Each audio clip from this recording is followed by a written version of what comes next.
Hey, this is Joe at graybenchelec. Welcome back to the pedal teardown series where I take apart new and interesting pedals and show you what's going on inside. Today we have the Axis Fuzz from Killing Floor Effects.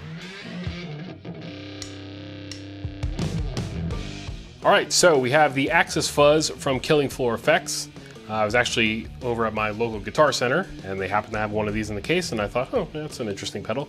So why don't we buy it and have a look. Killing Floor Effects, it's a company out of Germany, mostly handmade, boutique, sort of vintage style fuzzes, Germanium fuzzes, and this pedal is no different. Their Axis Fuzz here is obviously a reference to the Roger Mayer fuzzes, and it is in fact a fuzz face that has a unique tone control switch here.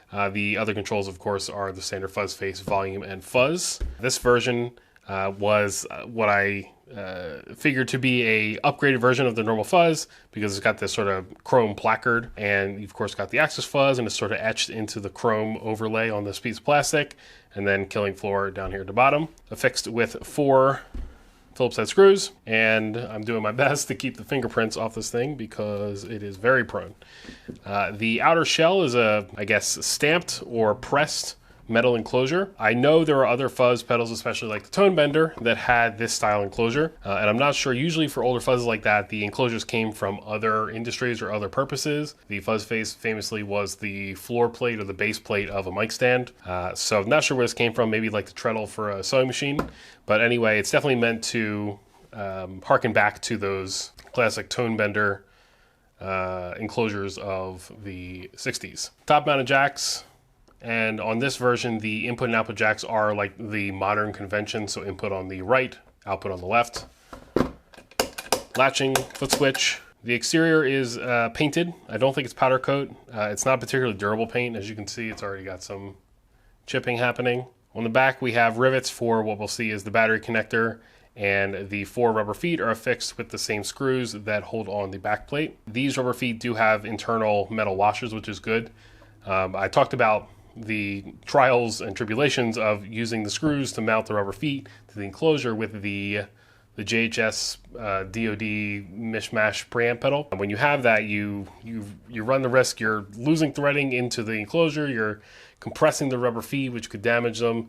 But these rubber feet have internal washers, which is good. And as we saw here, so we had standard volume and fuzz. The tone is not a potentiometer, it's a rotary switch. So there's 1, 2, 3 positions, and we'll see what that does inside. Let's go ahead and crack open the pedal.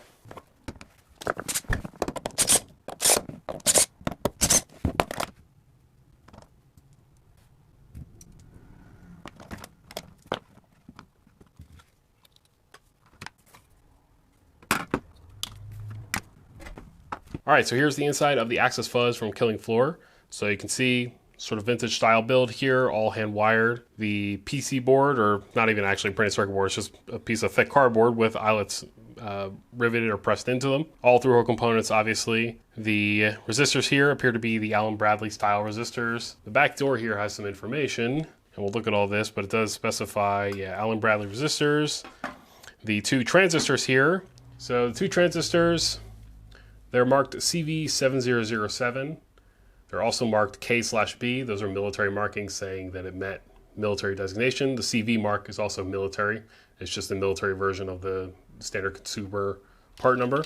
Manufacturer mark, you can see on the lower one here, is NTN. That's New Market. So these are New Market made CV7007s. I looked up that part number ahead of time, and the CV7007 is equivalent to an OC77. I have 2 websites that I look at for cross-referencing CV part numbers and whatnot. I will put the link to those in the description. As far as the other components here, we have our output cap here. This is 10 nanofarad. It looks like Soviet made. According to the back door here, it is a paper and oil output cap here. The 2 other caps here are ROE made electrolytics. The blue one is the 2.2 microfarad input cap.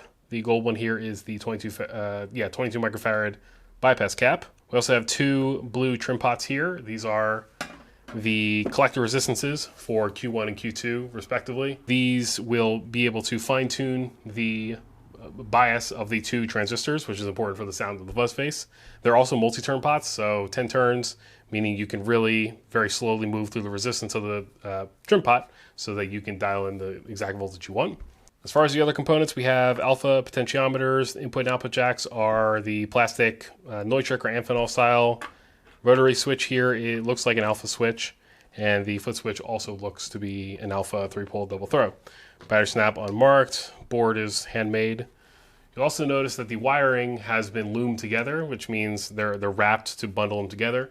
You see this a lot on old military equipment where the piece of equipment is going to be bouncing around in a truck or on a plane or needs to survive whatever harsher climates, and so they loom the wires together to make the whole thing stronger and more stable. Probably not necessary for a guitar pedal, but it does look kind of cool and sort of just alludes to a level of makership that people like to see. So there you go. So as far as the tone control, so the tone control is these 3 resistors here.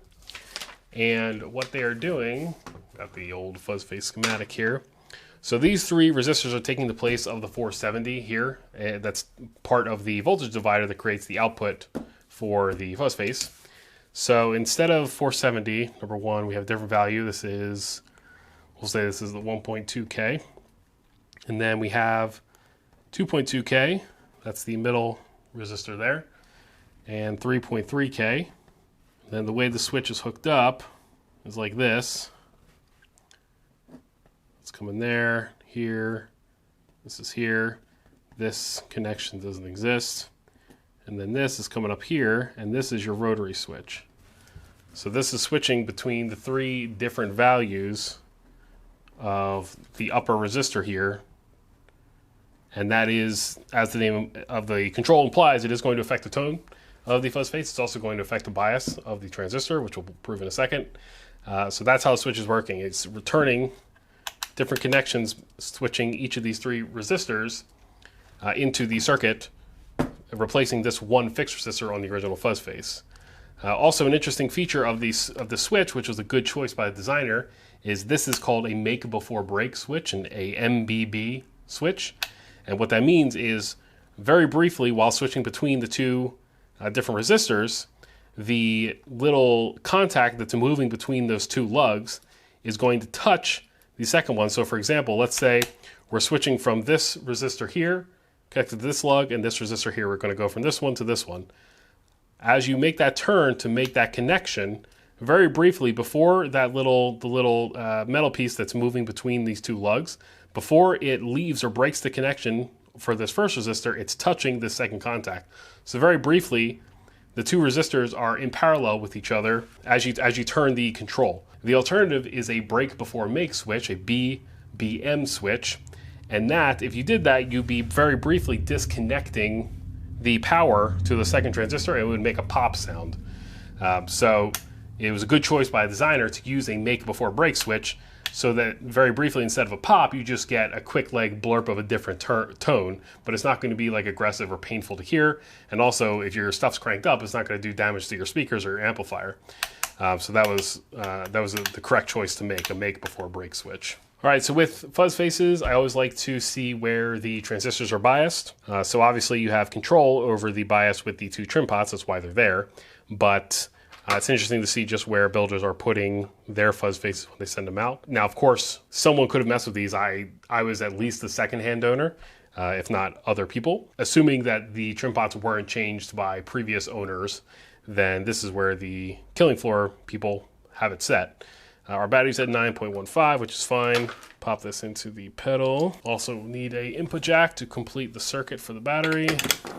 And we will put the positive lead of the multimeter to ground because it is a positive ground pedal, and we want to read our values on our multimeter in positive volts. So the collector on most TL1 transistors is marked with a paint dot, in this case red. So we'll look at that collector there, and we're at about 4.92 volts on collector Q1. Q2 is at 5.6 volts. And that is a little higher than you normally see. So for Q1, it's a little bit lower. You usually see about 0.7 volts. And for Q2, you usually see about 4.5 volts or half supply. However, we can adjust this tone switch. So now it's in the middle position. It was in the left position if you're looking at the top of the pedal. So now we're in the middle position. The collector Q1 didn't change much, which is what you'd expect. However, the collector Q2 is now 5.1 volts, so about a half volt change. Maybe a little less, 0.4 volt change. We go over to the right position on the knob. Same thing, no major change on Q1. Q2 is now at 4.7 volts. So the tone knob is switching the bias voltage from 4.7 to 5.1 to 5.5. So giving you a range right there around the middle of the bias range or the half supply range that you normally see. So resistor values make sense from looking at a collector voltage perspective. All right, so that is the Axis Fuzz from Killing Floor Effects. Let's go ahead and put the pedal back together.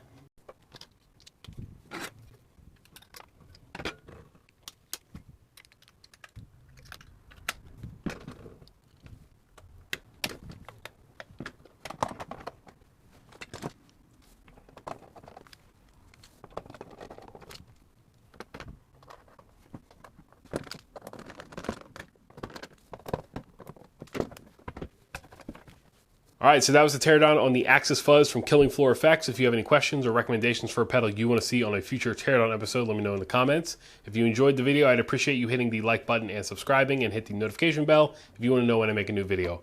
I'm Joe from graybenchelec. Thank you for watching.